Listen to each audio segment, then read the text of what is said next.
Welcome to The Objective Perspective. I'm Chase. I'm Joe. And this is episode 25. We're going to be talking about those sweet, sweet video games. We're at episode 25? Yeah. Holy moly. It's the 25th one. Oh my god. I've been counting. Happy 25. Yeah, hell yeah. It's a big number. Yeah, we've been doing this for pretty regularly now. It's been like half a year. I'm going to burp, so you keep talking about. All right, yeah. No, we're really excited to talk about video games today, even though I haven't played many video games because college is really hammering down on me. College is hell right now. It's been a little rough for me and Joe collectively. Round 2 is coming to boot. Man, so I only have I have tests all around the corner now. Yeah. Yep, I have my sociology test, I have my history test, and my second history test will be at the end of the year, and then my next astronomy test will be some fucking time, and then I don't know. We're gonna finish this podcast. I'm gonna go budget a $500,000 feature film. What the? Oh, because you're doing it for your project? Yeah. Yep, and it's in space, so I have to somehow manage VFX and it's $500,000. called a green screen. Yeah, it's gonna look real shitty. You can't pay any actors. That's how it works, man. I don't know. I don't make the rules around here. Yeah. My sweet indie film. I plan to use models to show the spaceship in outer space landing on planet scenes. It's gonna be great. You could be you could just be like, oh, it's is a spaceship land? I think it just takes off.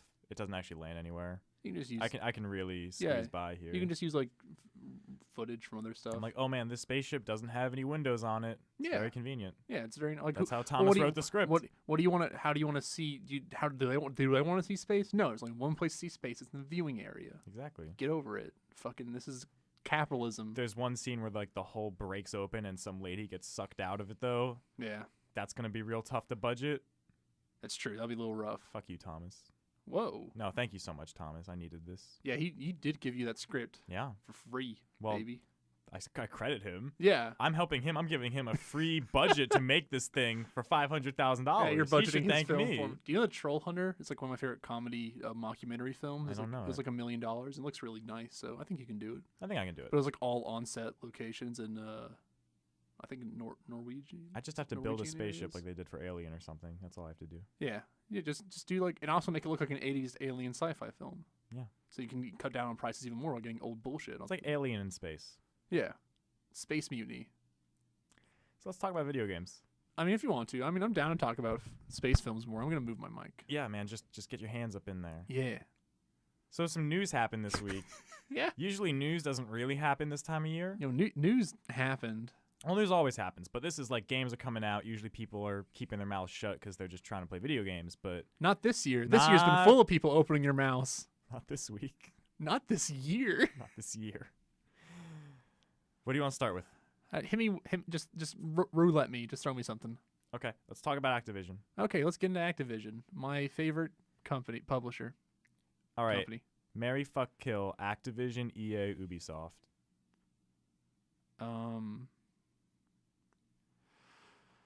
I don't want. Can I just not all of them?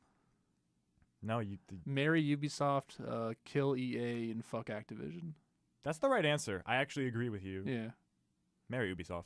Yeah, I think Ubisoft is in a precarious situation where you can lead it down the right path now because you're hey, guess what? You're being all bought out. Maybe you should think about changing your management style around. They're just gonna die in 10 years. Yeah. Just be widowed. Well, they're gonna. Yeah. Well, I mean, no, they're gonna. I'm gonna just be marrying someone else apparently. Marry Vivendi. Yeah, which is awful. But yeah, we're talking. I mean, back at it again with the classic. It's been 10 years. Let's talk about single player games dying again, right? Oh, so we're just diving into Visceral now then. I mean, that's the Activision stuff too, right? Where they're being with our model market and was that something? Was Activision? What was Activision? Activision has the algorithm where microtransactions are going to be pushed onto players. Yeah. All right. That's the. I mean, this one's not unexpected. Besides it being highly expected, I thought they've been doing this forever. This seems like something that's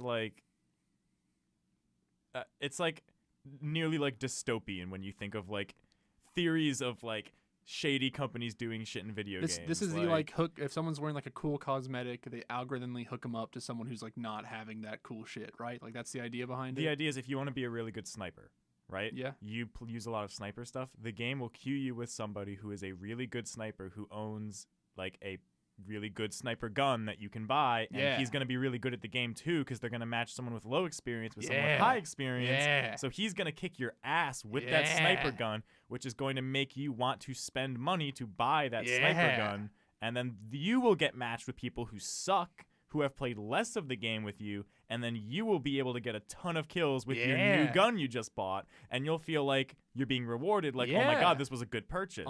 Exactly. What a cycle.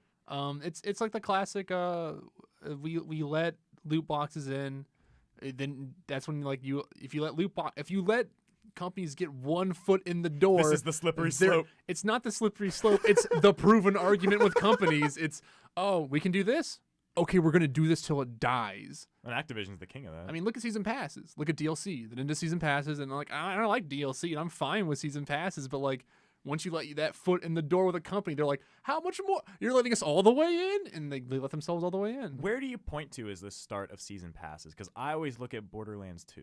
That's the one that I remember. I mean, I think it's a look at expansion packs. And then once expansion packs can be finished, then, I just put those into, why don't we just download them instead? Okay, I mean, yeah, makes sense. Because we liked expansion packs. Expansion packs were cool. We were getting all these DLC. These new classes for this Warhammer game. I'm so excited. We inherently like it, more content for a game we like. Like, I love the DLC for The Witcher 3. I just played it. I got the season pass for it. Yeah. And I got that sick DLC that was really, really good. Yeah. But, like, a lot of times the season pass are just bullshit. It's just garbage. Like, I think the South Park Stick of Truth it was having season pass, and they revoked it, I think, as it went on. Who was it? There was some game that like had a season pass. They put out like one thing and now they're like done. I can't remember. And people just got screwed for it. Yeah, it might have been Stick. I think Stick of Truth had a season pass. I think they revoked it early on though, but I'm unsure actually. Like that shit just it's the same thing with pre-ordering games. I don't like it because it's like buying into a blind. Didn't people buy GTA 5's like their season pass with the expectation of single player DLC? Yeah, they did. It has none. Yeah. I mean that's what happens. I mean, I always thought they were gonna eventually do the you get the cool shit from the loot box. We're gonna match with people who don't have it, so they want to get it. I thought that was always what's gonna happen because like Blizzard does it naturally because they're like, oh, you got a cool cosmetic skin on. Well, everyone's buying loot boxes. And we just keep matching. And you're like, I'm playing Diva and I like Diva. Well, this person's got a cool Bumblebee skin. I'm gonna go buy some loot boxes to get it. Like that's just been happening already. Now it's just being aggressively happen. Now they're like, we're gonna micromanage it so that it happens faster to you than you thought it would happen before, making it economized. Yeah, and like logistically building. We're gonna economize the gameplay market, baby. Here it comes. It's bad. It's gross. It's disgusting. What do you do about it? Don't buy their games. Okay, that's the answer. I'm not buying Shadow of War. I'm not gonna buy a bunch of loot box games. I'm pretty much done with games that have loot boxes. No Battlefront 2. Fuck no. I can't. I'm not gonna buy Battlefront 2 for the main reason I don't want to play Battlefront 2 is like the main reason. They put those servers back online for the real Battlefront. Oh yeah, 2. hell yeah! Now I can go back in time and play those games that don't hold up at all anymore. I thought it was a cool thing. It was nice, yeah. But like again, like, and I think also developers think about selling their games in more piecemeal packages and stuff, and thinking about cutting their stuff around and selling games like that again. It's more profitable when you like cut up your food like that and you sell it piece by piece. Yeah, a la carte. I still think they should be like, oh, you just want the single player part for Battlefront? You can just buy the single player part for Battlefront. How crazy would that be if you could spend $20 and get the campaign of Battlefront, or spend $20 just for the multiplayer? I bet it'd be 30 to like 30 would be my best, maybe 20-40. But I'd assume they'd try to mark you up to be like, oh, it's not the exact same price because you are buying this separately from our main package that we want to sell for this price. Can we patent this? Can we patent like dividing your game? I think they've already done it though. I think there are games that have done that already. Can you do that? I mean, yes, games can do whatever they want. Developers have. I mean, also to think about, like, if we get into like how much money is being thrown around in fucking publishers and how much middle management chuff there is. I know you don't like Waypoint, but I think you would appreciate the Mass Effect Andromeda Waypoint that just went up with the guy who worked on it. And talking about like all the stuff that went around in there and why he's creating games. I'm sure that's some crazy stories. I mean, you talk about like people like complaining about. This is a great quote where someone's like, he's like, yeah, people complain about colonialism in that game. He's like, if only brown people had brought it up before, and after that, and after that, and after that, and we got ignored and ignored and ignored. Oh, like brought it up to EA. Brought it up to, and they're like, oh, because you know what we have? We have 4 white riders who look exactly the same, and they have a blind spot, and they didn't want to fill it. And he like talks about that because he's like a combat maker. He's like, you don't think we all walked up there and talked to them about this? It's like, you don't think those conversations happen? He's like, they do all the time. That's like, so weird. He's like, you just get ignored because you don't matter as much. That's wild. Welcome to companies. You're a cog in the machine, but baby. Were the writers with EA? Oh yeah, they're EA owned. Okay, Yeah, okay. everyone works for EA. So it wasn't internal. I thought that the writers would have been working for the Mass Effect dev team, not for the publisher. So I don't know because I'm with sure every with a game lot of is different developing developed. stuff is from what I can glean from like learning about bigger publisher stuff when it happens. They actually have like a core set of writers. They'll just ship them around to teams just to get on every single story. That's gross. And then that explains so much. that's like for some. I don't know too. if that's what happened exactly with Mass Effect Andromeda. I think that was just they just had a blind spot and they couldn't fill it, or they thought they were better than they could fill it and they didn't do it correctly. I mean, Mass Effect Andromeda. You read the Jason Schreier story on that, right? Of like the whole process of it. I think I've read over it. It's skimmed it a so little bit. fucking crazy. Like that game came together in like the last couple of years. It was like in development for 5. Yeah. Like think about that. Like 3 years of wasted shit because you just couldn't get it together. For an IP like Mass Effect, which Mhm. is what a lot of people look at. Originally prequel, correct? And then it was now we had to make it a sequel, and then then it was like the article says it's supposed to be a procedurally generated video game. Like That was a beloved IP of yeah, the seventh and generation. And we get into like games being marketed with loot crates and bullshit. Was Mass Effect 3 came out, the multiplayer people loved it and bought the loot crates for They it. spent a lot of money on that. That was a very profitable sector. The of that price game. I heard was on that podcast was $1,500 from one person on that game was spent on those loot boxes. $1,500. Like you got fucking money to spend if you can $1,500 at loot crates in a fucking Mass Effect multiplayer game. How are that there still doesn't whales? matter. Like, how do whales still have money? Because a lot of people own a lot. There's a small minority of people that own a shit ton of money and they just love spending it. Do you think like there's whales of multiple games? They're just the whale of every game. Yeah. Okay. Yeah, I think they'll just spend a bunch of money and then be done with it, and like another whale will just cycle in, and then like you talk to the free to play market, and they're like yeah, we just rely on like the mobile ones, especially just rely on whales Yeah, only. that's where they make their money. Yeah, like I can't imagine anything else like that. It's fucking crazy. Oh, the market we live in's good and fun. Everyone's a whale in like Hearthstone though, but that's a whole different thing. I feel like. Yeah, and also like it's a lot of don't spend all that money on Hearthstone, guys. I mean, I've been thinking about this too with relation to single player and multiplayer games, tying this into the Visceral thing, which we should probably just preface with. Visceral has been shut down, well known for being the studio that has made Dead Space 2, 3. 3. Like, just gonna go over the Dead Space franchise is how you're supposed to say it. But yeah, they're gone now. They were making a Star Wars game with Amy Hennig as the writer. Yep. Was the big excitement part of that was, oh wow, the Naughty Dog writer for these really intense single-player, story-focused, linear-driven games. People from Dead Space, one of the best third-person shooters for the console, and Uh-huh. we got something cool here, and then now it's gone. And there hasn't been a real reason stated. People kind of jump to the assumption that it's because it's a single-player game. Multiplayer games make more money They these said days. They said that they're readjusting their aim. Okay, it wasn't like clearly because it was single player though. No, it was like the clarification because everyone kind of took it and ran with it. Let's read the subtext of saying Yes, we know why. we wanted people to come back and back to our game over and over again. Like single player games aren't that. Yeah, they just aren't. I mean, there's only like a few, and there's like Skyrim and like those kind of games, and then that's what you're building specifically an open world. but like shooter. for who are we talking about? For the mainstream, then? For the mainstream, because yeah. there's people who will replay a story-driven single-player game and enjoy doing that. Yeah, but you can't keep monetizing them though. What are you No, talking about? that's right. I just want their fucking money. Joe, this game's gonna cost me a lot of money. Just I start want the DRMing, fucking come money on. back. Always online. Oh, bring DRM back. Yeah, bring it back. Bring it back. EA, please. Yeah, DRM it never went away. Remember SimCity? Yeah, I do. I remember like liking that game, and then you get to a point where you're like, "Oh, this is the game," and then you're like, "Never mind, I don't like it anymore." We got distracted because I wanted to bring Visceral back into this. But single-player, multiplayer, you know this about me. I don't play many multiplayer games I don't anymore. know if you play any multiplayer games at all. I really haven't in a Yeah. long time. I played a ton of them when I was like in middle school and early high school. Like that was all I played basically. And then there was some point where I looked at like my library of games on my shelf and I was like, I don't really enjoy any of these games, and I feel like there's services that will go away. Like Halo 3 got shut down. I was like, I love this campaign, but like I can't go back and play this online experience anymore, and that like really bummed me out. And that's why I look at a game like Destiny 1.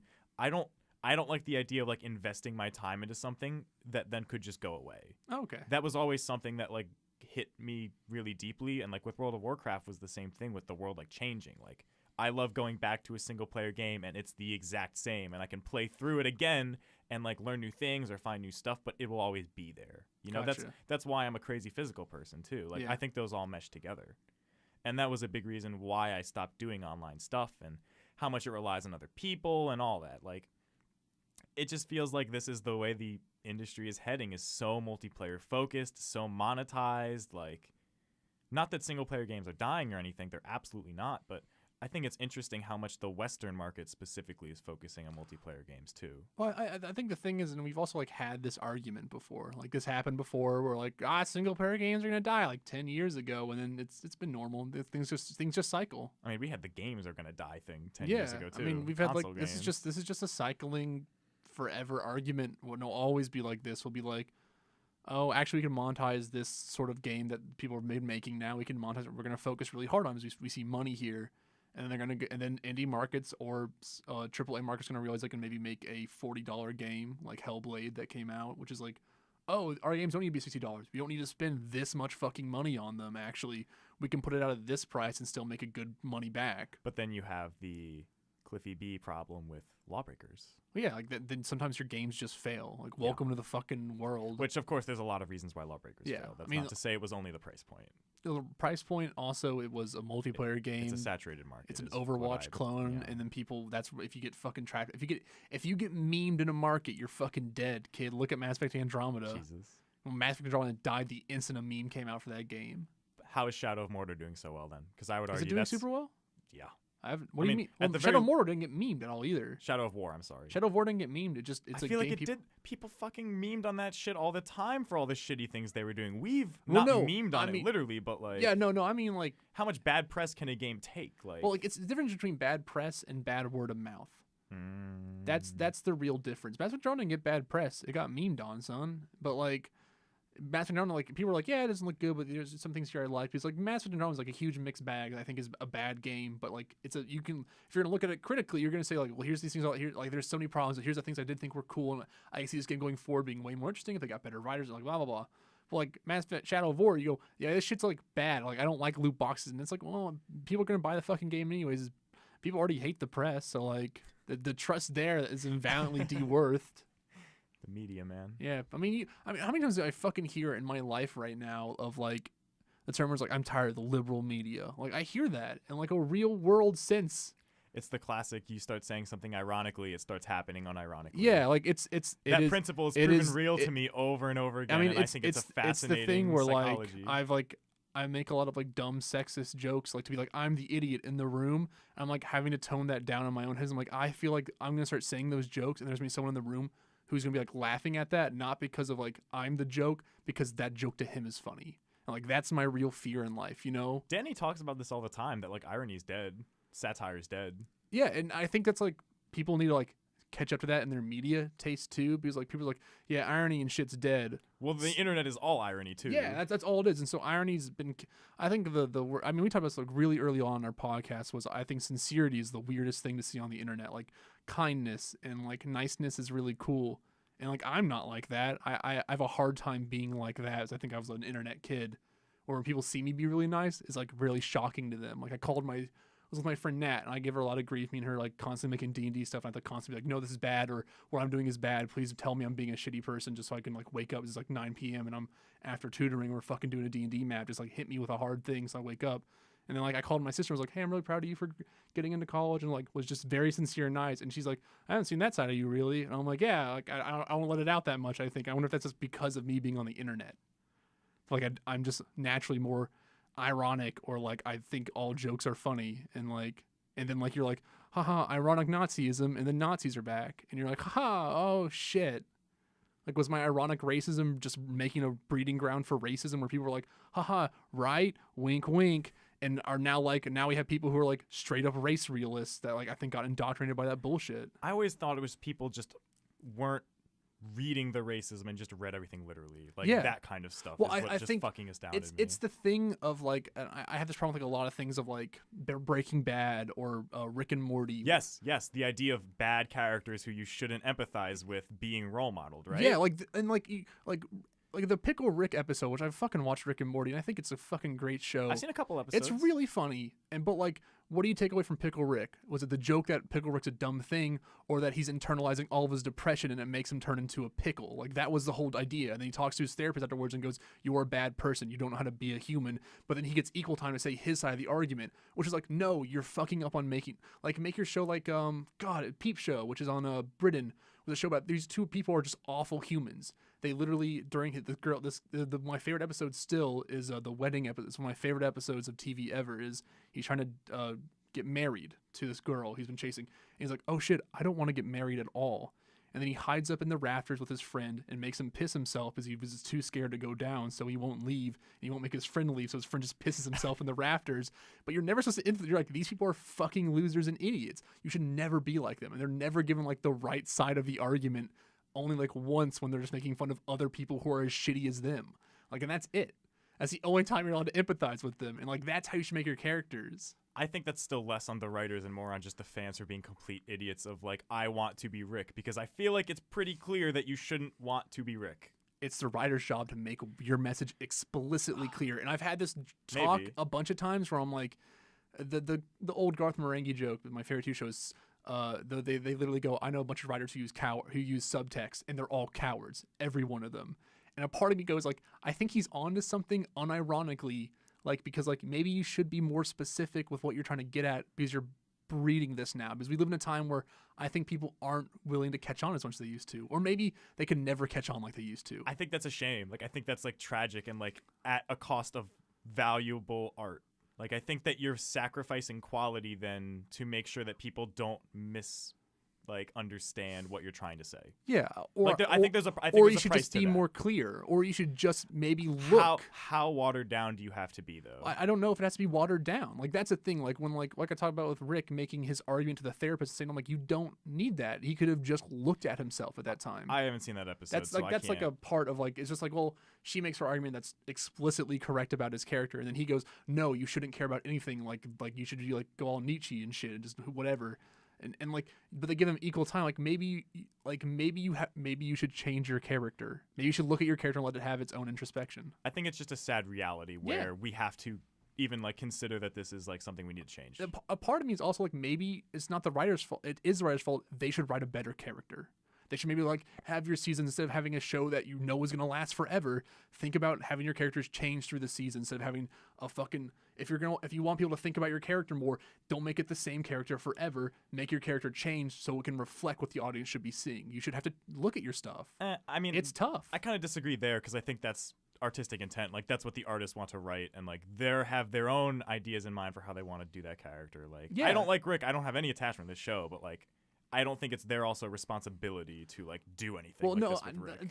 If they're like, yeah, no, our character's perfect, and I don't think anyone can misconstrue him, and then people misconstrue him, I'm gonna be like, yo, dog, like, I'm sorry, but like, you're wrong, and point one, wrong. Maybe I'm too quick to blame the people then. Yeah, maybe I am. I don't know. It's like it's probably both parts. Sides. No, all right. I hate how.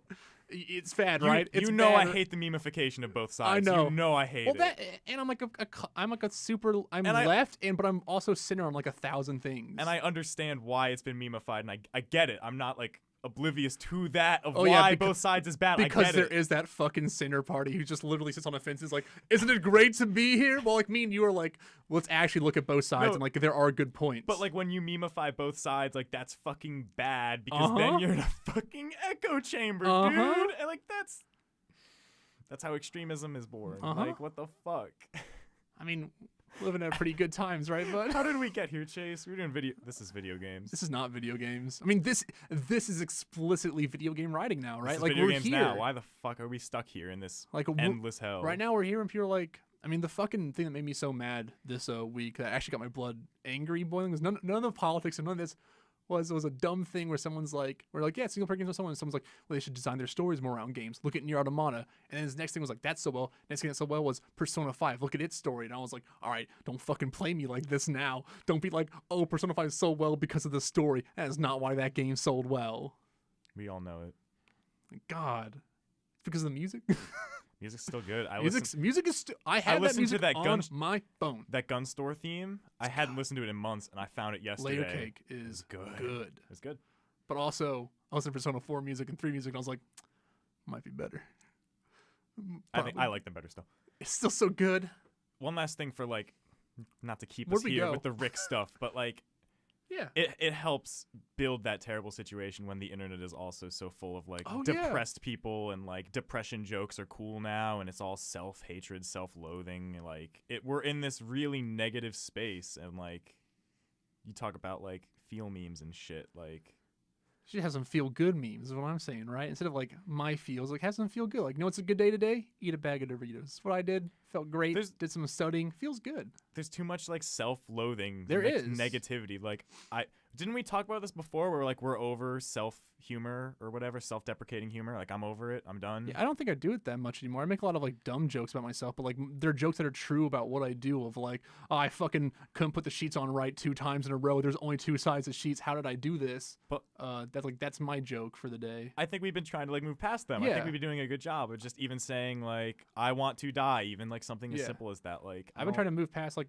all my shitty humor. I try to move past my humor like at least a couple times a year just to go like find what I'm actually really good at. Where like I think my more absurdist, surrealist, weird talks are like actually what I'm the funniest at. I think that's where I'm actually. Ghost Recon Wildlands episode. That I mean, you should if you listen to the Evil Within Let's Play. Holy shit, they're just like I think the weirdest thing I said to Thomas was I just like things that just pop in my head. I'll just think about and write them down for later sometimes. I think when I was just sitting down with Thomas and turned around, I was like, do you think if you like ate children, you'd gain powers like stem cells?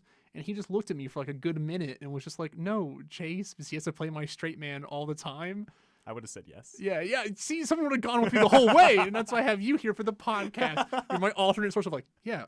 Let's explore. Yeah, let's explore this. Let's that humor is like so weirdly pure and funny because like it's not like disgusting. Like it's a little like weird and disgusting, but like it's not like horrifyingly dark. It's like a weird, dumb question about stem cells that don't make sense. I'm sure to somebody it's weird and dark, though, at the I end, bet it is. end of the perspective. But then, like, I also think of, like, the time you were just stacking shit on VJHL and, like, how fucking funny that was to me. It's like how long that fucking commentary had gone on. Yeah, no. Like, that was, like, the funniest part of that show to me. Was, like, that one part made me laugh so hard. But, like, nothing else. Everything else was, like, good, but, like, that's really funny. And that had nothing to do with self-deprecation, irony. It was, like, just some weird shit we were doing. I think that's funnier now than ever. Humor's weird, though. Humor's on so many different levels and has so many different... And humor moves in how we think about it. Like, I have a hard time, like, making fun of gay or trans people, like, in any sense of the humorous joke. Like, or, like, a pedophilia or a rape joke. Like, those jokes, you gotta fucking be able to get a crit 20 on your dice every fucking time, or you're gonna fuck it up. Because, like, those jokes are incredibly difficult. Like, unless you have personal experience with that or are good with making that joke, like, that's a fucking hard... Like, I think some jokes are nothing's off limits. Like I'll admit to that. Like everyone should be able to say what they want to say, sure. But be prepared if you say some shit that's edgy and you know it is because you're writing your own fucking jokes or you're making your own jokes to get below back if it's a bad joke. I think you give a little too much credit to people who know how edgy they're being. I think some people aren't even aware of how edgy they can be. Yeah, and then you should be aware that... Not that I disagree. Then I think, like, I know people are unaware and are dumb a lot, and that's just how things are sometimes. I'm learning how different everyone's perspective is, and I think it's fascinating. And I think, like, that's the most important thing is you just have to think, like, what is this person's perspective? Keep an open mind and let other thoughts into it. But everyone needs to keep an open mind. No, that's what I'm saying. Yeah. Keep an open mind, let other thoughts into it. Even if they're dumb thoughts, like... And I don't think it's wrong to be like, hey, shut the fuck up and like listen to me because you're being an idiot. I don't think it's wrong to be aggressive when you're like feel like you're being wronged. Be smart about it and shit. But like I don't want to be like, hey, you know, comedian has the right to say what he says. Like everyone knows a comedian can say whatever he says. Everyone fucking knows that. But like I hate when it gets like wrapped up in that dumb fucking argument of like, oh, the comedian, he can say whatever he wants. Like, yeah, we get that, but I'm allowed to just fucking yell at him and call him a dumbass for making a dumb joke, or all the other people making dumb jokes, and they should be prepared for it then if they're gonna be on social media saying it. Like then you're just literally going, listen to my voice, and then when someone goes, your voice sucks, you can't go, my freedom, and like get attacked like it, because you've literally just put yourself out there to be fucking hit. So what I want to ask you is, someone a coward if they avoid edgy jokes?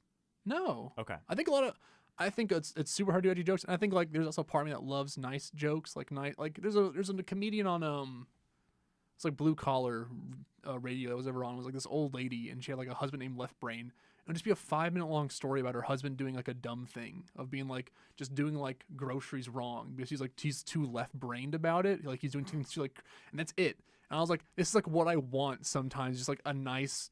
Like a nice wholesome story. Yeah, like a nice wholesome story as like a dumb joke at the end of it where like he had somehow misdone every single grocery and smashed all the eggs. He tried to like pile them up in the weird way, and like that was the end of the comment, and that was it. And then move on to Larry the Cable Guy, which was bad. And I was like, oh. But like, and I was like, oh, this is weird. Like I like this a lot because it is different. It was that's why like Bo Burnham can be edgy, but I really like Bo Burnham's. I think he does his jokes well. Like stuff like that. Like I don't know, it just comes down to I think it just comes down to actual who makes jokes well. Like think about your craft. I think also you have to think the audience, like who is judging the jokes too. Yeah. Well, yeah. I mean, like also obviously, like if a person who hates gay people and someone makes fun of gays, he's gonna be like, jokes are fine. What are you talking about? Like, yeah, I agree, but like all that's so personal and subjective. But everything is, you yeah, know? no, that's what I'm saying. Yeah. So like, if someone like I'm allowed to bash all this shit because like at the end of the day, that's my opinion. If you like it, you can like it. I'm not gonna stop you. I might think less of you for some things you like. If like, I think the Nazis didn't really do anything wrong. I'd be like, well, I don't think you're a good person morally or like subjectively or any sense. I think you're just a bad human. Should look at his life again. You can use objectively. Yeah, objectively, you are probably in the wrong, and by probably you're in the wrong. Think about what you're doing. Like that stuff's pretty easy. But when someone's like, oh, I still use, I still use the word faggot, and that's fine. And like I'm like, no, that's not.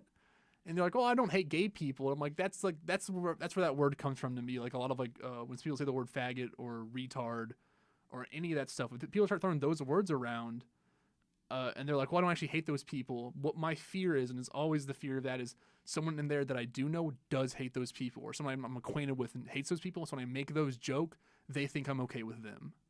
And like that's a fear of mine always. It feels like the gray area is like constantly expanding. Yeah, right? Because you're like, well, I guess like of word usage, but like maybe the grader was always big and we were just in it. And Maybe. like we're just like, it's fine, right? And like, no, it wasn't.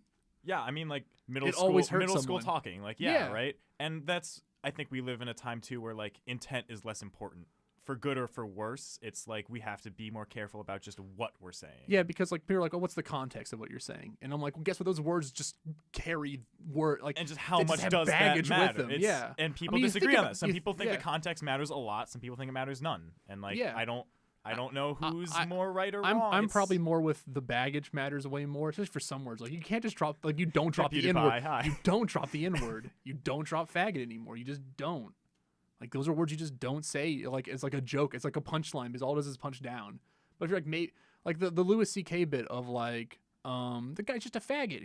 He's not sucking dick, but he's just being a faggot. Like that old joke is like a weird one. I'm like, I don't understand what the joke here. Like you're not trying to like say this word isn't this word, but that word is that word. That's how that word was used. But you're like, oh no, we changed it. Did you see the South Park episode about the word faggot? No, It's the idea that a bunch of bikers, they start calling them faggot, and all the gay people get really excited because it's like, oh, we're changing the word. It doesn't mean this anymore. Because Yeah. all the kids are like, oh no, we don't mean that. It just means like really loud, obnoxious biker gangs. yeah. And like that's the idea, is they were changing the word to mean something else. Yeah, and like I just don't think then it becomes like this weird part of like, well, who's making that people laugh at that joke? Was the people who already hated gays, or was it the gay people laughing? And then like you look at it and it goes, it wasn't really the gay people laughing. They were always never really okay. A lot of gay people weren't okay with that joke. But the point is that like it's weird now of like what does words mean to certain people, because words will always mean one thing. Like Yeah. the definition of faggot will always mean a certain thing. Oh, yeah. Like And- whether that changes or not, it's just weird. And that definition will change with time as people will always Because words change. as words change and people always look at it. But like some words, you gotta be real careful with because they have just years on years of shit layered on top of them, and you're gonna be like, nope, I'm excavating it. You can be like, hey, maybe think about that. You're gonna get some shit on your hands.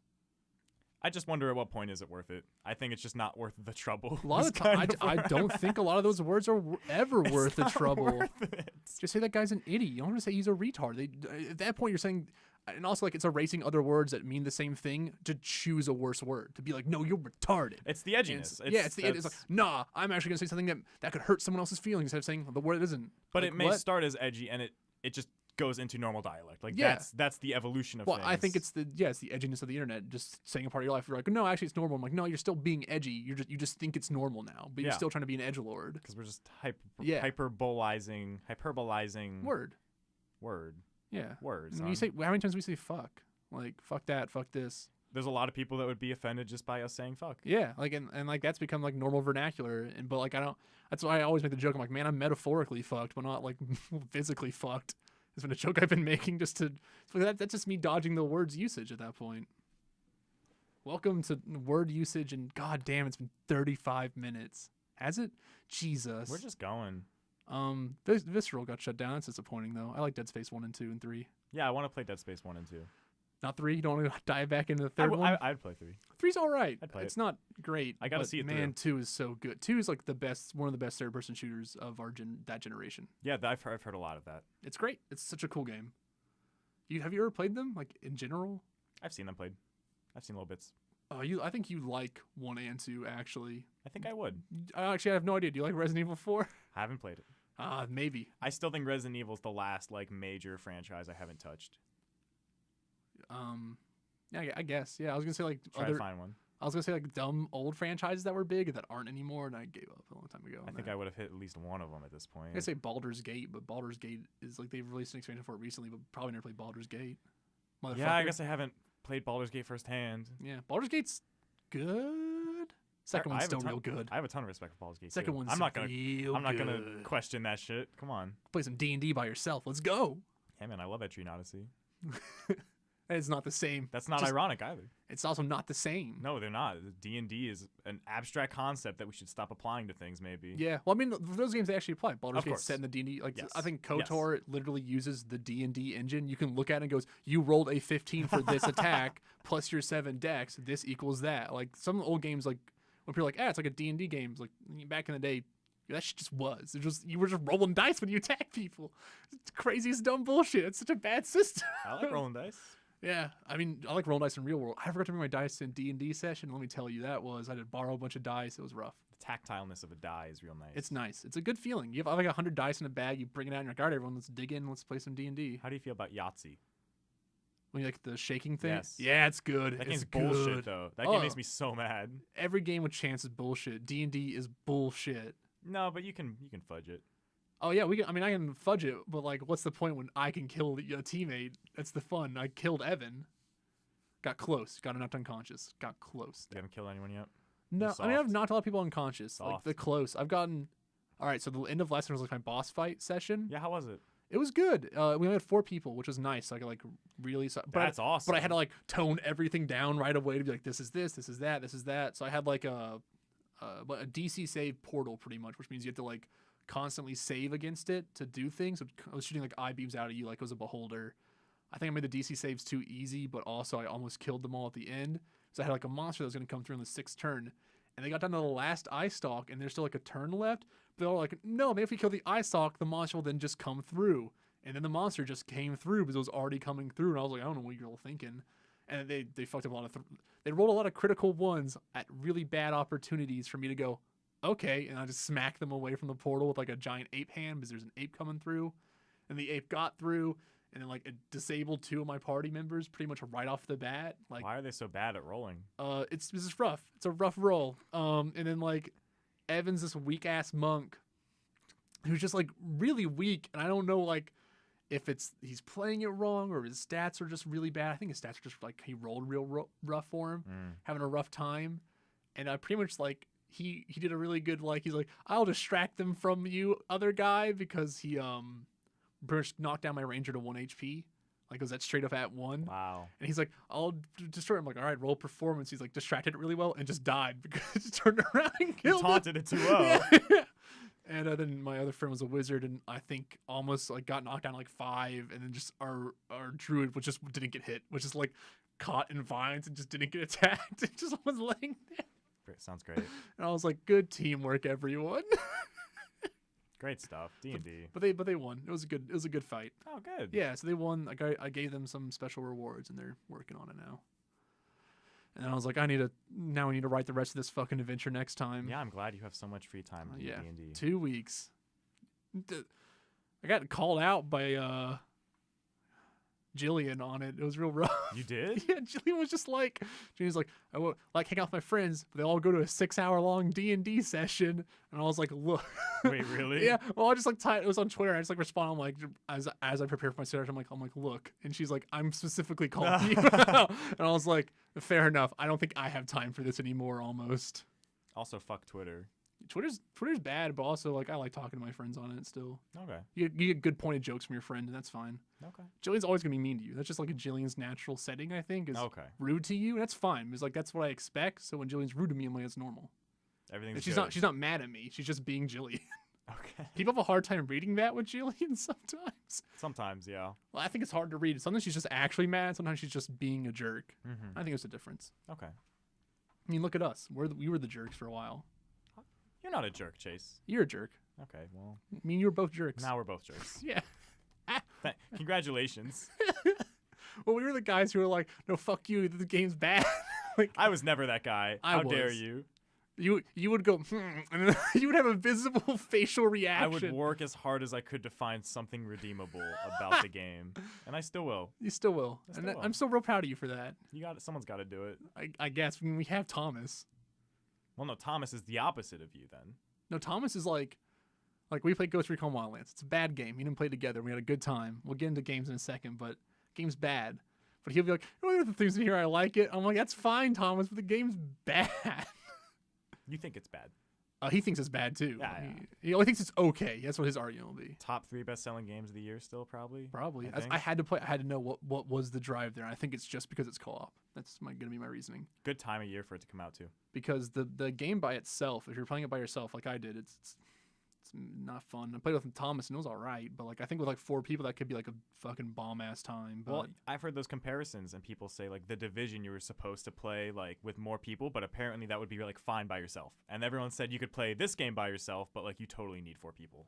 I mean, you can play by yourself. Like I'm easily playing it. I'm fucking crushing the game. No, but like having fun. Oh yeah, no. But a part of me is like, is it just because I'm playing with 4 people? Am I having fun? Oh, I always think that. Yeah. I'm like always in the school of thought that any multiplayer game is fun if you're playing with people you're having fun with. Yeah, I think it's always the trouble of like looking at multiplayer stuff. Like, I think Players Unknown Battleground's fun by itself, but also it's way more fun with friends, and like Yeah. that's the problem. Yeah. But like I also just really liked it by myself. Like I played a shit ton by myself, so I liked it. I'm just anxious of any game that's dependent on human interaction for its quality. I mean, yeah, maybe that's like the most That's where video I stand. game thing than there is, right? Like depending on human interaction, like depending on how you play it. Yeah, that's how I play. I'm like, Yeah. I'll take PvE over PvP any day. At I this still point in my love. life. I like MMOs and playing with my friends versus monsters. Like that's where like my idealist multiplayer is like, oh, I like Wildlands. Is like, yeah, you're facing AI, but you're playing with your friends and facing AI. Like that's my ideal. Like a Destiny raid or something. Yeah, multiplayer scenario stuff like that. That's my idealism. Those are cool. What's the other story? The other story. We got derailed. Oh, okay. Do you want to talk about NeoGaf being dead? Yeah, sure. Let's go to NeoGaf being dead again. This is the second time, right? Or third or fourth? So you know nothing about this? No, I've been studying the Caliph, so I've been a little out of it. What's the Caliph? The first Caliph was Abu Bakr. The second one was someone I can't remember. The third one's Uthman. The fourth one's Ali. Ali. It's like a Middle Eastern That's how he regime, makes. Yeah, that's how the Shia came into. Was through his group, and the Sunni are the opposite group. And then the fifth one created the Umayyad dynasty through Uthman, which is Muawiyah. Uther? Who I should write down for the fifth. I should write this off my note cards. I'm telling you, is like he was the son of Hind, who literally took Muhammad's uncle's liver and ate it because she was pissed off at Muhammad. There's some fucking wild shit about those Middle Eastern battles. Wild shit. Can you eat a liver? Yeah, she did. Oh my god. Or it's all made up. But if they did, they would. Do you think they would retroactively go back in time and make it better? Because they could have rewritten it, but they didn't. I think that's just all just part of that shit that just happened. Like they just They own respect up to the it. past. Yeah, they respect that. All the stuff of writing down things in the past and like Islamic history is like so weird and crazy. How they just didn't write down the Quran till about the third caliph. So like 20, 30 years after Muhammad had died. Wait, so the Quran was just oral history? Oh yeah, so a lot For of like 3 generations? a lot of Islamic history is just oral, and they have a thing. I forget what it's called off the top of my head, and I should probably remember this. But I can, if I saw it on test, I know what it is. But I can't. Is they had a whole catalological system where they'd be like someone Ibn, his father said this, his father said that, his father said, and like passed down through respected names, and then they'd be able to write that down, and so they'd be like, okay, and then we have an actual citation of who said this, and they would just do that to everyone. That's how they eventually cataloged the Quran and other supplementary material. Was they just literally went to those people's sons because they would pass it down through knowledge like that. Because like, and back in the day, it's proven, either it's proven or it's completely fake, that we had better memory because we didn't write things down. We just had a better memory because we lost our memory when we started writing things down. Really? That's what's considered, is like, because when we didn't have paper, you'd You had have to oral tradition everything, so you'd remember better. And then as we got paper, we lost that ability because we wrote everything down because like who needed it anymore? Was there some point where like illiterate people living with literate people might have a better memory? Like, is that possible? Maybe, but it's considered that illiterate people there was illiteracy, but like it was way lower than we thought it was. Okay. It's been coming around that like, oh, maybe illiteracy wasn't as bad as we thought it was. It's in Europe. I don't know about everywhere else. Oh, so that more people were literate than we thought. It wasn't like this. Yeah, more people were literate than we thought. Actually, peasants were more literate than people gave them credit for. Interesting. But also like then we got rid of that, and so people are thinking now with cell phone and technology right now that we're getting rid of like patience is becoming like a concept that's not needed anymore. That's been like a memeified like millennial thing. Well, they're trying to like actually test it. Like, but like it's also like the idea. Like I think when scientists test things, it's more interesting. They're not saying like, oh, it's a bad thing. Like, oh, it's just not needed. Like we're done with the idea of it. Who needs patience? We have it all at our fingertips. Like fuck it. That's kind of scary to think like we don't need patience anymore. Yeah, right. Like, and that it's terrifying in a way, but also like it's just how the world works now. Or like, but it doesn't. Things are too, no, you still need patience. Things are too world. fast now, or like stuff like that, where you're like, oh, actually, maybe like multi-management is a thing we have to start learning, which we can't learn, which is like the scariest thing to me. Is like we have to adapt. You have to learn multi-management as a tool, but like it's proven by science that people can't multi-manage. It's just impossible. Like multitask. Multitasking is impossible. It's just whatever you think. If you think you're good at it, you're wrong. Psychologists have proven it time and time again that no, multitasking is impossible. You always suck way harder if you try to multitask. If you focus, way better at everything. Multitask, suck at everything equally across the board. Never get better at it. Huh. But people need to do it apparently now, and so people still do it, and everything sucks more. I think a lot of people try and text and drive. Yeah, that's bad. No, that's the big when they talk about it is like, yo, fucking get to a stop sign at least or something. That was a joke, by the way. Yeah, you just said people do it. I'm like, no, I agree with you. I think people do it, and they're wrong. They're gonna kill someone. Don't text and drive, everyone. Yeah, I got hit by a car. Yeah, actually, recently. Yeah, I don't know if he's texting and driving. It was 1 a.m. It was probably even something. He turned right into me. It was right next to him. God, that was real scary. I'm glad you're okay, dude. That's a miracle. Also, there's like my car had been broken into before, and so glass had gotten stuck somewhere. So when I got hit, all the glass got knocked loose on the right side of my car that had been stuck somewhere. Huh. It's like all of it just fell down. So I was like, there's glass on the ground in my car, but nothing is broken that's glass here. And I was like trying to find it. Whoa. Yeah, so I think like my glasses, someone got stuck up into my car somewhere. Got it. Yeah, it was weird. Car getting hit is not fun. I'm without a car now, and I want to get groceries, and I can't.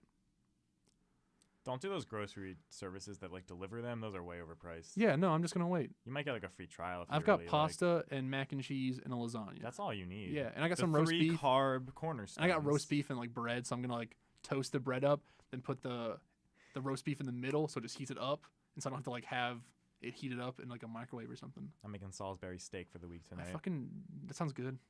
I made a steak. It's cheap. Last week. Like I bought a steak and made it, and it was fucking amazing. Dude, I'm all into the sous vide now. My friend has a sous vide, and that's where we cook all of our steaks now. Broiled my steak, marinated it while it was broiling, took it out, like got in the wok, bam, bam, both sides. You know, my dad was teaching me how to do it. Oof. How are your sides? What are you I'm rocking? not gonna lie. What do you mean? What are you rocking? What's your loadout? I have a specific marinade that my dad got. He is an actual cook. No, what are your side dishes? Oh, I didn't eat anything else with it. I just ate a fucking whole steak by itself. No. It was... Make some asparagus, Chase. It was Jesus. so good.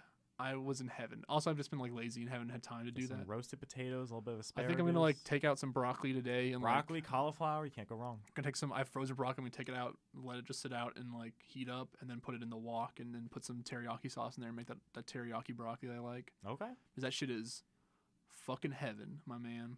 I gotta try that teriyaki sauce you got. You should. I'll just come over. I'll make some teriyaki broccoli. I give it to everyone. I'm like, this is good shit. Everyone likes broccoli. this. I'll bring it by. Yeah, I mean, I have broccoli. I'll make my own broccoli because I like eating it. Do you dip broccoli in cheese? That's weird. I don't like it. I think people do that. I'm not a cheese fan though. Me neither. I like queso for chips. That's where I stop. I don't even go for queso on chips. Like cheese on a burger. It's about as far as I'm willing to go still. Okay. Maybe a grilled cheese I'll go for. Cheese plates are gross. Like if you eat like cheese and crackers and shit, yeah, you're disgusting. It. My parents do that because they're rich, and I think that's just a rich people thing now. It's like an older people thing. Too. Yeah, it's like, oh, I'm gonna have some wine and cheese, grapes, and you're like, wow, what a bunch of fucking heathens. I hate it. The bourgeoisie.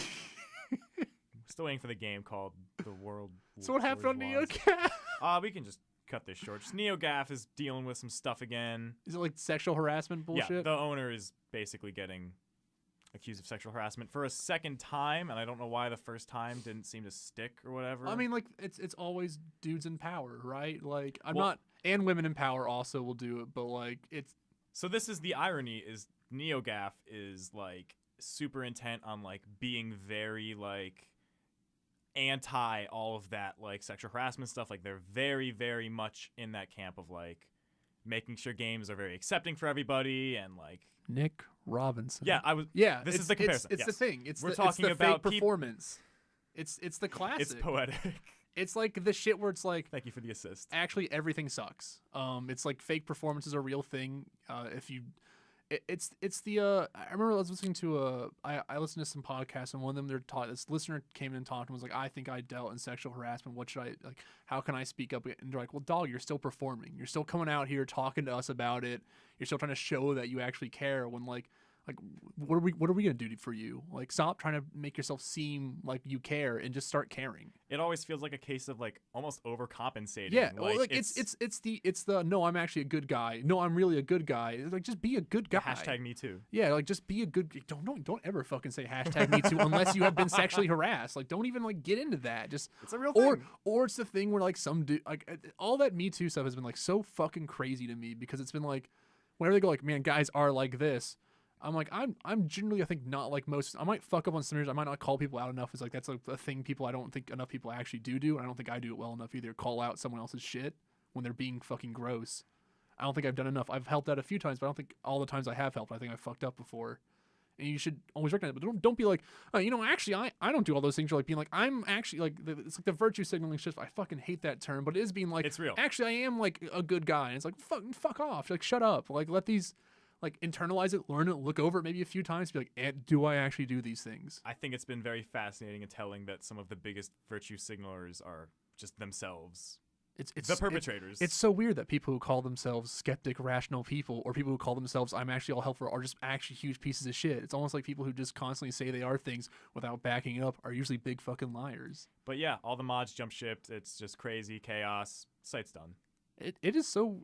It has been kind of nice maybe to just hopefully, like, I know it's not going to change anytime soon, like sexual harassment bullshit, men being in power and yada yada, or like, but I think that we're chipping away at it in like a very slow, laborious process, because we're never going to get far quickly because it's just such an ingrained thing, the corporations of people being shitty are still going to be around for a long time. Well, Hollywood's been huge too. Yeah, like, I mean, no, I meant like, yeah, I mean, Hollywood's in that. Like, newspapers are in that. No, like there's been like Hollywood outings like this week. There's been like several people. Well, yeah, you had Weinstein who got like, that's like what cooked up the whole fucking. There was like someone else nest. last night that I just saw. Like, I can't remember his name. I don't fucking know Hollywood directors and shit, but more and more just keeps coming out. Like, I mean, I think is this good or bad? Like, I think it's good to out them and get them the fuck out, because like, holy shit, like if you're gonna do one thing today that will make you super depressed and like not want to live, but you should do, is listen to those Weinstein tapes. They're like fucking disgusting and creepy. But I think a lot of men, and I know people who probably did this, or hopefully maybe they didn't, but I'm gonna guess that like I've known people like who acted like him, who have said things like him in these tapes that are disgusting and creepy. And you have to just be like, I'm like, people should just listen to this just to identify this better and identify it in themselves better. I follow Anthony Bourdain on Twitter, and that's how I've been getting my Weinstein updates, funnily enough. Anthony Bourdain's all right. I love Anthony Bourdain. I love Parts Unknown. I'll watch all that shit. That man has like the dream job, in my opinion. Like, there's no Did better you hear job how he in worked for America. that job? Have like you heard his backstory? It is depressing. No, like that man He worked. He's lived a life. I think that's why like he's so measured and angry about this stuff. He's like, I've been through this shit. And Yeah. like, you guys are shit. He's seasoned. Yeah. Get it? Because he's a cook. He's a cook man. I like him a lot, though. Yeah. No, who doesn't like, I think a lot of people like Anthony Bourdain. Yeah. But yeah, it's like, but like, it's always a thing of like, I think like we chip away at it and we're getting there, but like, how many big games have come out with it? It's like, oh no, we have females in here, but it's like just a dude wrote it still. Like all that stuff where I'm like, is it just like them playing for it for money, or is it them actually caring? Like, I have to wonder sometimes, like, how many times are you gonna keep going through it to be like, we're getting there, representation's real, but like, is it really? It's just the same people still writing it.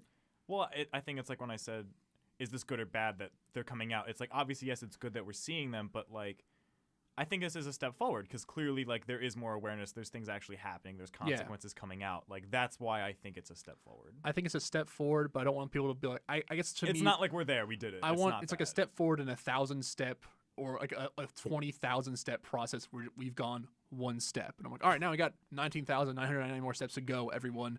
And it's going to take as long as that one step took this whole year to get those next steps. Like, it's going to keep being that long, and people are always going to fight against it, and we're always going to go one step forward, 2 steps back, or 2 steps forward, 1 step back. Like, it's always going to be this fucking fight. And that makes it a weird thing to celebrate because it's like, good job, you did this. It's a great job. We're getting there.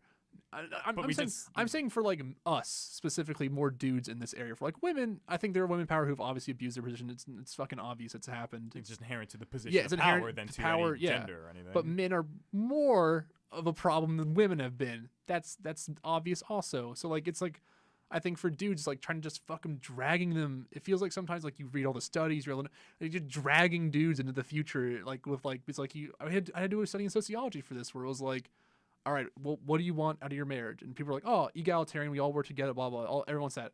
But for women, it's like, what's your plan B when, you know, obviously this shit's never going to work? Like, what's your plan B next? Because no one ever asked that question. So it's like, okay, well, if it's plan B and he doesn't work with me, I'm going to be on my own. I'm going to be financially independent. I'm just going to work myself out. And for men, 70% were like, well, I just want to be the breadwinner and she can stay at home.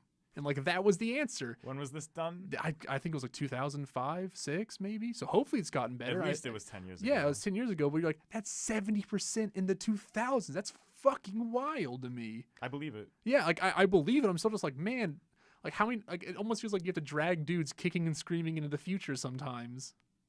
Or, like, into the present, I guess would be more of the apt term. Because people are like, oh, marriages and stuff are failing. And you're like, well, maybe there's a reason why. Yeah, isn't divorce rate like 50% in the U.S. still? It could be why. Like, there's like 1,000 reasons why it could be happening. For a bunch of reasons that we're now more free about doing divorces. Millennials aren't getting married in the first place. It's now. like fucking money's a problem. Yeah. But like we get here and it's like fucking what are we doing? And you're like, and I'm like, I you know I'm in the class and I wrote down like on my discussion leader. I'm like, I think that's really weird or like crazy that it's like that. And then every girl in my group was like, no, it's not. Like all three, it was me and 3 girls, and all I'm like, no, it's not. And I was like, oh. Like, I feel like I'm different. Maybe it's just I'm like, I've been in LGBT club since I've been fucking 17. So, like, you get inundated all this stuff and you're bi. So, you're like different world experiences to being straight. But it's like, oh, that sucks for y'all. And, like, I know I've been shitty in relationships in the past when I was young. When you're in high school, you're just fucking terrible to everyone. Yeah. And so, like, I wonder how many people got, like, how many people have been introspective about their past relationships is a thing I wonder about. Like, how many people really think about, like, or like, no, they fucked up. I didn't at all. Instead of being like, I was in a really bad relationship with my girlfriend previously, and we both fucked up a lot. And like, that's how I think about it now. And like, and my parents are always like, no, she's the one who fucked up more. I'm like, no, I can point to examples where I know I fucked up, and I have to think about that and internalize that and learn from that. Be better. I don't know. Get over it. Video games. Video games are good, and they're bad. And you have to now video games are political, baby. Gotta think about this shit because we live in a shitstorm of a reality right now. That's the politics of Mario Odyssey. You can become anyone. You can become anyone. Well, I mean, Shadow of Mordor or I keep calling it Shadow of Mordor. Shadow of Mordor's politics is slavery's okay. Yeah, I've been seeing some of those articles come up, and I'm like, it's so weird. It's so fucking weird. See those politics, see those now? I'm like, yeah, man, Shadow of Mordor's all about slavery, right? Like that's what it's about. And people are like, oh, now it took me the sequel to figure it out. I'm like, wow, a little slow on the uptake, aren't we, people? Like what? I mean, yeah, be uncomfortable with it. I think it's like, it is a weird fucking thing to be like, time to do some slavery. Like, that is what the game is. Now they're just wisecracking, making jokes, yeah, and having but they're having a good time, and then you shame them into losing their abilities until they break mentally and die, and you're like, ha. That's a great gameplay mechanic. Yeah, and orcs are completely evil, so it's okay to enslave them.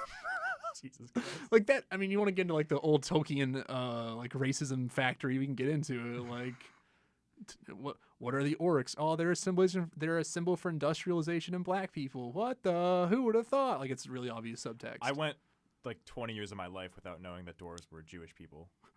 You told me that. Yeah, I never picked up on that. Like, as someone who's like been in fantasy forever, like dwarves being like the racist for Jewish thing was is like the most like, yep, that's what dwarves were. I've like done fantasy stuff though too. Like I read books. Like I didn't read Tolkien, but I read like Aragon and fucking dwarves in that. Yeah, I mean also like me and a lot of like critical theory stuff since I've been young has been like, oh, what are dwarves? And like going through books of like, I thought they were cool people that lived in the mountain that made money. and they also like greedy and they got big noses and they believe in a strong community and really hard bonds that can't be broken. Also, they hold grudges forever. The weird dwarves, super religious.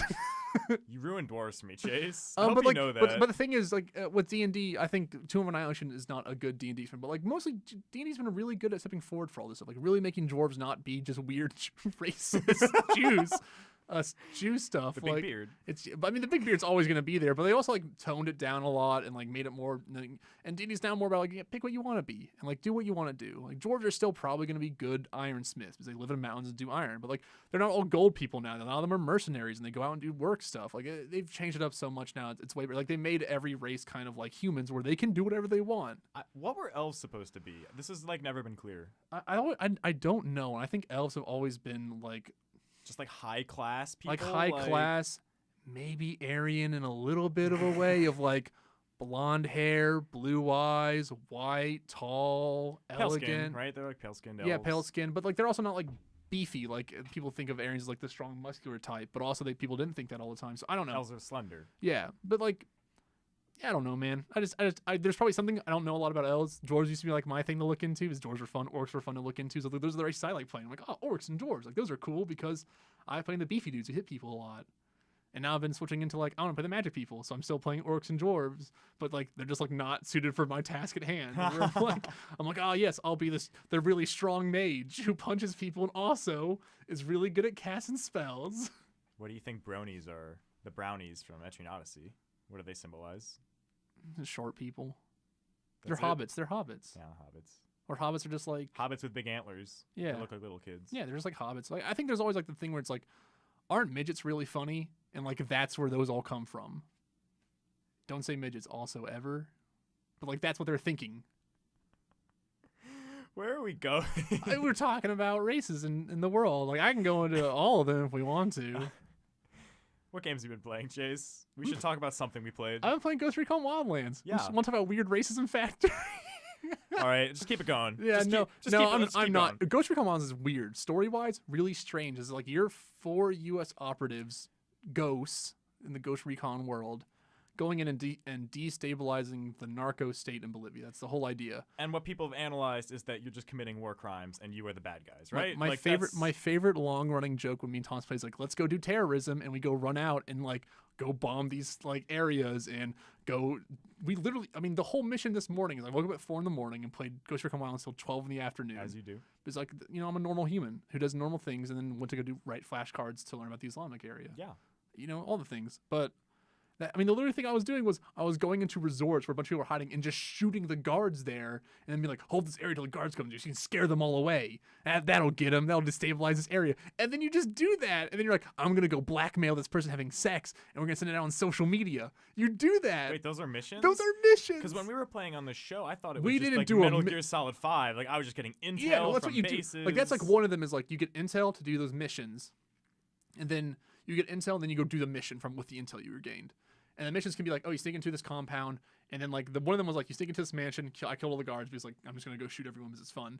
That's the enjoyable part of the game is the shooting, which isn't that great, but it's something you can do. And then it was like, fly your drone into the window and see two people having sex. That's right, film them for 10 seconds, and you're like, I'm uncomfortable. And then it's just like, and then wait, what are you seeing on? Are you controlling the drone? You're controlling the drone. You're just watching. Because you have a drone, you throw up in the air. It's like your like scouting thing to scout, and you just like watch these people have sex for 10 seconds. They say like weird dumb comedy stuff, and then like it's like weirdly funny too. It's like weirdly It was like, yeah, tell me what you stole, Daddy, something like that. And he's like, I stole a cat's wooden leg. And I'm like, what the fuck is going on here? And then you're like, we uploaded it to social media. Now their presence is ruined. And you're like, what the fuck is going on? And like that is like what a whole mission area was for that game. And then the other one was like, I'm just blowing up like cocaine factories. Well, that's good. That's like normal. And then like, and then there's like, and then you're playing psychopaths. You're playing like literal psychopaths in this weird fucking game where like I have to explain this one conversation. This is the fucking craziest thing to me. They're talking about torture. I remember this from the beta. I don't know if I got in the main game. I think I did, but I also have been listening to videos and podcasts while I played because there's nothing fucking important happening in that story. It's all really weird bullshit. But you're talking to he's like these people don't even know how to torture anymore. Back in the day, torture used to mean something. Like there's that conversation where they're like, torture used to mean something. It was an art form. Like it's like having this weird kind of torture, and I'm like, who are these people I'm playing? I think you were telling me about this before. Yeah, it's weird. Like, it's surreal. Are they like? They're not self-aware at all, right? Like they have no remorse. It is serious. He's like, they might be joking, but like I don't think that comes. But there's one joke where like he's like, you get on the boat with a guy, and I assume we're all like 30 to 20 years old or something, and he's like talking about getting back on the boat and like inviting 21-year-olds to get on his boat and like have sex with them, like one of your comrades. And I'm just like, everyone's like, yeah, everyone wants to get with you. And he's like, they do. And like, it was like continued on. I'm like, I'm uncomfortable. I don't want to be here with these weird fucking murderer people in their regular lives. It's like, you've murdered over 500 people by the second zone. You're just like laying waste to human lives as if it was nothing. There's no Nathan Drake. No, you've gone so far past Nathan Drake in the first 2 levels. Oh, really? When I say I've killed over 500, I'm like, I think I've killed over 500 people. Jesus. And it's easy. It's like switching. You can literally mark 3 people. Your guys will just spot them. You can just press A and it'll kill all 3 of them instantly. And you're like, and you just shoot the 4th one. You can like, you do a sync shot. So you're like, mark 1, 2, 3. You shoot the 4th person. They all shoot the other 3 people. It's a move cool on. mechanic. Yeah, and you're just like, bam, and kill everyone. Then you just wait for 3 seconds for recharge. Come back, bam, kill everyone. So how have the old Ghost Recon games not had this same undertone? Because they have been about like infiltrating. But there's really no story to them. Usually, it goes like Rainbow Six Vegas. Easy one is like, oh, the terrorists have attacked Vegas. You kill them, and you're like, easy. That's a story that you can get behind. Like terrorists are attacking us, so we're gonna stop the terrorists from killing innocent civilians. You beat the game. Easy.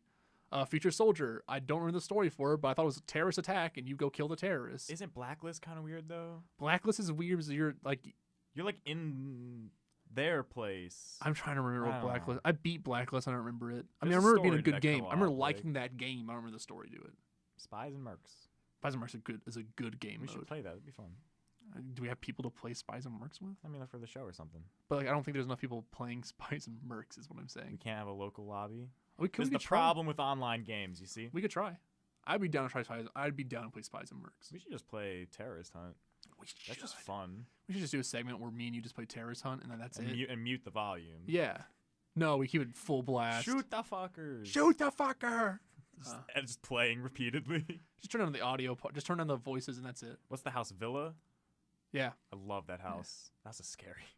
But yeah, it's like a weird undertone, and like there's like weird comedy at the same time. They're like trying to make fun of like these terrorists, these narco people, while you're being like weird rebel terrorists. It's so strange. Like it feels so all over the fucking place. And then like the game itself sucks. Like it's pretty mediocre at best. It's just you go get yellow files to unlock story missions, which are just are nothing interesting really. Only a few per mission are interesting. And then you do like a final takedown of like, oh, you did the missions here, now you can do the takedown the boss, which is like pretty boring as well. My takeaway for this game has just always been it feels like the most market calculated game. Like we need to check all the boxes, like co-op check, open world check, guns check. Like it's just and the progress mechanic sucks because like, or it's fine, but like I don't enjoy it. Where it's like you get skill points, you can use them to upgrade yourself slightly, but you'll always be able to shoot people and do stuff fine throughout the whole game. But to get weapons and weapon parts, you just have to find them in the open world. So you get these things like you get like little exclamation points. You go there and you can like press up. And you're like, now you find all the weapon parts. So you just get in a helicopter and you just fly around to each part, drop down, get the part, get back in the helicopter, and then just fly the next area, drop down, get the next part or the next gun, fly the next area. And that's all you do. That's how you get all your guns in the game and all your parts. It's a really good thing to do while talking to your friends, Dog, shooting the shit. I'm just like I'm listening to like D&D podcasts. Just if you, I'm like, am I doing good at D&D? Should I be doing better? What can I improve on? And like that's what I'm doing my time for. I'm like, are they like D&D advice, or are you just listening to D&D campaigns? D&D campaigns that are considered really good. Okay. To be like, oh, I can like, oh, that idea is really good. I can take that whole idea, like not like the idea of like what the campaign is. Be like, oh, that's what a good DM would do. Like, oh, he's asking for these specific people to roll for this because they would know how to roll for that. I should really think about that more often. I need my player characters to think of that. Oh, an encounter like this is interesting. I should be thinking of encounters more like this way. And also, if they're good, they're fun to listen to because D&D adventures are fun. Got it. And I think like, oh, this idea is cool. I could take that and like totally twist it into something else and make it my own. All ideas are about stealing something now because everything's been done. That's so depressing, and I don't want to believe that's true because then you'll never make something original. Yeah, but like the thing is, I don't think anything can be made originally again. But you can make things so you can put your own twist on something that it makes it really good to you. I just don't want to believe that there's nothing original left to be made. It's impossible. Give me an original idea in a You day. can't do this to me. Give me the proof. The proof's on you. The burden's on you. Get into this weird territory of wish we came earlier, could have discovered new things, been pioneers. There's also part of me that wish I came earlier. Then also like things are pretty all right, like technology wise right now, where we can do pretty cool stuff. Not even like way earlier. I mean like 10 years earlier. No, that's what I mean. Like Yeah, no, I we've talked about like 10 years ago we could have like done something like this. That was a super and been popular. Very thought-provoking idea you put onto me. I really enjoyed. Yeah, or like we could have been real popular. But like now we have to try more. Is maybe what I'm saying. Maybe we have to think about it more instead of being like, oh, we could have done it. Now like, oh, now that the chaff's been getting rid of, now we're getting rid of all the fucking bad people. Now we gotta actually be good about our ideas. Just be better. Yeah, just be better at it. Just do good. We can't slip in like Facebook and be like, oh, look, we're really this platform was real hard to make, and you're like, yeah, you did it. Now you fucked everything up, and now you like control it all. He's running for president. He's gonna run for fucking president, and he's gonna win. No, he's not. No, he's not. I mean, there's no lower we can go, right? Like we've hit like a fucking ground. We've smacked in the ground so hard you've died in Ghost Recon Wildlands. Okay, best bug in Wildlands, by the way. I just remember this. You can go off a. But I need to explain this because this is so crazy. I wish I recorded it. I wasn't recording, which is a disappointment. I should always just record everything because I'm crazy. There you go. But motorcycles are weirdly glitched. Where if you like go off a cliff and then like hit a rock, you'll just rocket off it. Like your body will, like, you know, you do that falling animation. You're like, and your like arms are like splayed out like a baby's crawling. Yeah. And you rocket off. And I went 5,000 miles. I went from one territory in the game to a different territory in the game. My hair just flew. Just was like, I'm gone. See you guys later. And like I was like watching the ground have to like load in really quickly because it couldn't keep up with how fast I just fucking shot myself off. And I just landed. Did you seek out this glitch or did No, it happen? it happened once before I was playing with Thomas, and so I didn't seek it out again. It just happened again, but I was really high up, and it just shot me like a rocket. And so I was like, "Here I go again, my friends." And I was like, "It's like, oh, you're 2 miles away from your destination." And I went past it by another 2 miles, and I was like, "I've gone so far." And then my character just landed. It was fine. You ready for the speed run? I think The if new someone strat. speedrun that game, I think that glitch is accessible. I've done it twice now. I think people could do it. I bet you could just shoot like a rocket everywhere. It's so cool. Like that's the best part of that game is a really stupid glitch. And then the sloth yells and the ground opens. You Look, fall if you down want to talk there. about zoo, I will make a zoo fan podcast all Zoo- fucking day. How many zoo podcasts do you think exist? Can we be the first? Oh shit. I'll look into it. All right, let me I'll know. look Get into back it. to me. All right.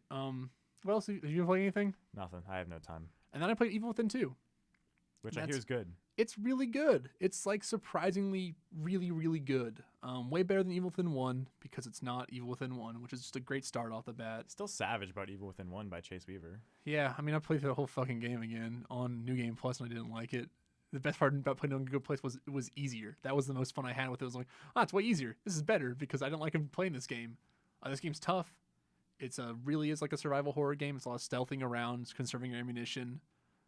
But it's also like really fun, like really creative way of like using your environment, creative way of using the horror around you, creative like boss enemy designs. The regular enemies just look like kind of like mooks, like, you know, like zombie ass dudes. A mook? Okay. Yeah, you know what a mook is? Like a mook. Never heard of Oh mook. yeah, it's like a goon. Like it's like Okay. Goon Squad. It's mook. Okay. Just like your regular ass goon enemy who's like, I'm a zombie, like giant blister zombie, and they're gross, but like you get over them in a second because they're pretty easy. But like every like new iteration of enemies is fun and interesting. The bosses are really cool and I like them a lot. Especially the Obscura, who's like a lady, like a 3-pronged lady who like a tripod. It's a camera tripod that moves around but made out of lady parts, and then like its head's like an old school camera, the one that extends out and takes like those like ching, has like the big light bulb flash on top of its head, and it makes weird like moaning noises that moves around. It's like his greatest pleasure was making this. It's like a weird moaning woman monster It's camera. symbolic. Yeah, there's a lot. It's very Silent Hilly. And it's just like running after you, and like it'll walk very slowly. They'll just pause and then just dash forward, and like so you're like sneaking around. You like look over the side, and it'll be like looking at it, like stop, and just like make.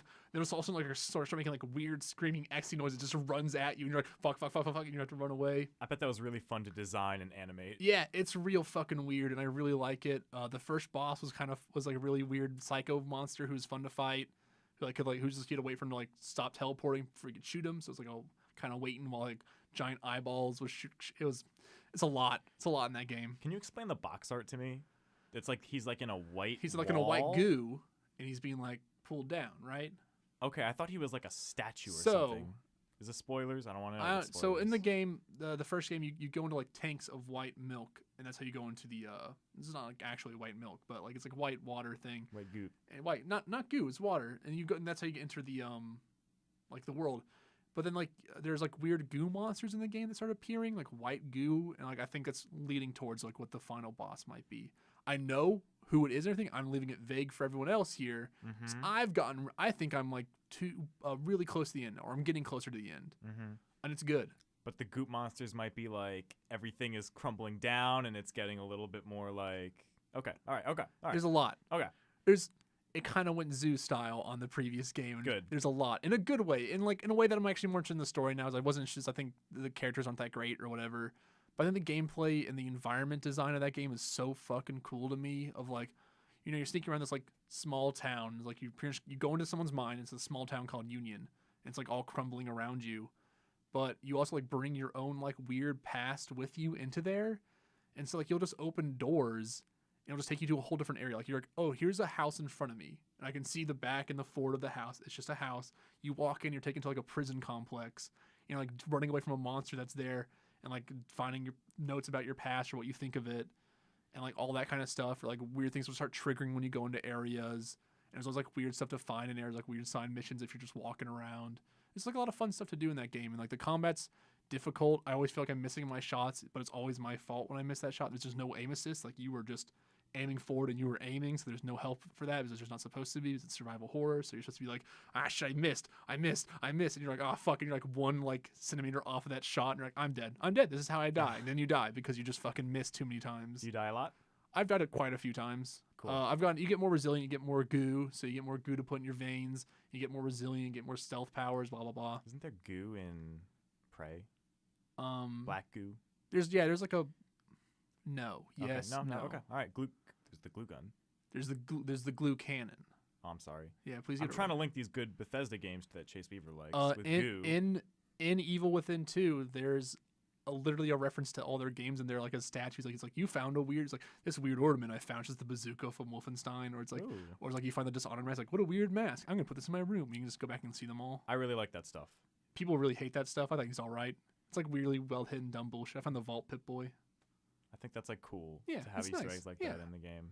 We're not linking the universes; it's just for fun. Yeah, it's just some dumb bullshit we have. The universes are not connected. And also, like, there's good Resident Evil 4 humor in there, which is like good to see again. Because like you randomly just get a shooting gallery to go in, to just be like, oh, whatever, fuck you, just do a shooting gallery, you unlock stuff for it, it's fun. And like you'll talk, and like I did them all. Like I just sat there and like had my hands cramped because like, the last one was so hard. I was just doing that like shooting move, and I was like, I got it, I did it. And like you finish like, I'm the best, and she's like, around, and I was like, that's weird. And then like my character goes, well, better go back to finding my daughter, and then like opens the door and leaves. That is he's like Capcom to me. He's like, yep, I should probably go find my daughter. And like leaves again. Like he realized he fucked up real bad by sitting there doing dumb mini games. It was pretty all right. That's good. So like that stuff's like, and that game's fun. Like I just been enjoying it. I've been enjoying like the weird enemy design. I've been enjoying like kind of sneaking around. I've been enjoying like finding a bunch of different weapons to use. Like I have 4 different handguns I've found now. I'm just using the classic. You get the classic revolver from the first game in there. That literally defies logic on how it works. It's like, oh, it's a 6-shooter revolver. I've upgraded my ammo. It now holds 8 bullets, and there's only 6 chambers. Still 6 chambers. Yeah, and you're like, hell That's yeah, good. I love that. But I found like different shotguns. I'm like doing side quests, so like all that stuff's real cool. I can make a flamethrower apparently, so I'm like running around looking for flamethrower parts. I don't want to derail us real here. Go ahead. But I said Capcom, and then I started thinking, what has Capcom done this year besides making Marvel vs. Capcom? Infinite? Nothing. No, Resident Evil. They did do Resident Evil. Okay. It didn't sell well though, apparently. But I think they said that they were going to keep making Resident I Evil. hope so. That game was really cool. I could see like some great improvements for that series. I really like Capcom. I want them to be good. You know, their next year's gonna be a fucking huge year if it works out well for them. Oh, because they are. They're Monster Hunter, baby. Get hype. Go all damn night. That's the multiplayer game that's gonna bring you back. Can we go back to multiplayer for 1 sec before we call it? Yeah, no, go ahead. What are like Japanese multiplayer games? Because Monster Hunter. That's the only thing I could come up with. Is like a Final Peace Fantasy Walker. 14. Sure, MMO, yes, but Isn't it interesting that it's so like Western games are doing this, but Well, not no, really you think about Japanese? like this. Pull out your phone. Yes, the mobile That's games. that's as the well. difference. That's the difference. Like, I mean, League of Legends and Dota 2 and all this is so big. Like, the games that are big here, like PlayerUnknown's Battleground, is also big over there. Like Yeah. those, like I think those. But then like it's also like Call of Duty and stuff. Like what they do is they just take those, get rid of the single player part, and then just put it over there. I do feel like they have They much have more free of to, an they have emphasis. free to play Call of Duty over there. I just feel like there's such more of an emphasis on single player games in Japan. I think their games. I think there's a separation is actually what I think it is. Like I think there's a shit ton of free to play shooters and stuff out there that are making huge money over there. Gachapon games, Maple Story was big for so long and it started over there. Like League of Legends, StarCraft 2, like it's a separation of like what they want. They're like, oh, we want our multiplayer games and then we want single player games separated. I think that's more for them. But like, you think about mobile games, like shit, man, like Oh yeah. they're probably playing the most multiplayer games. They have the most fucking online shit of all time. Like that shit, Gacha came over here. That's called loot crates, motherfucker. Yeah. So it's their fault. Yeah, honestly, I hate the Japanese. I was like trying to figure out, I'm like, should I say Koreans or Japanese? I paused and I was like, I don't know which one started it first. I had a really great follow-up question, but I forgot it. So Okay, well, that's great talk. That's how I feel. Do you think we'll ever get back to having it good again? Having what good again? It? Like the movie It? I don't know. I heard the new It was okay. Yeah, people really liked it. I saw Blade Runner. How was it? It was all right. It was good. It was really good. I'm just never going to say anything's perfect or whatever. I'm not ever that guy. But it was like a really cool film. Cool. I'll need to see it again to really get my opinion on it, actually, because it was 3 hours long. I think I zoned out a few times. The film was really fucking long. I've seen more films this year than I have in a long time. Movies are back, baby. I saw Split, I saw Get Out, and I saw... Get Out's really good. That might have been the only two movies I saw this year. Get Out's great. I love Get Out. Yeah. Get Out was awesome. Split was really cool, too. You should see Blade Runner. I think you'd like... I don't know. Actually, I don't know if you'd like Blade Runner, but I think like you'd like Blade synths. Runner. You'd like Blade Runner. But also, like, I feel like it's a film you'd rather see at home because it's 3 hours long and you want to pause it and go to the restroom or No, something. I don't do that. You don't pause things? No. You're just like, what? Why would I pause a movie? Just gotta go to the restroom. Why would you just hold it? It's 3 hours long. Why is it 3 hours long? That's a great question that we were like, you can't cut anything on that film. Like, oh, there's shit you can cut from that film is what I said. I'm Yeah, I like, hear there's not a lot of action. It's like a lot of ambience, right? well, yeah, I mean, a lot of the ambience actually, I think they could just cut whole plots from that film and made it easier because I think a lot of the plot points kind of don't connect too well sometimes. But yeah, like I like robots a lot. I'm really Yeah. interested in AI and all those cyborgs. Well, there's no cyborgs, right? It's And that's just why you synth- should. they're That's just why you should play Binary Domain. Sure, let's do it. All right, that's been the Objective Perspective. Go play Binary Domain. I'm on it. Bye.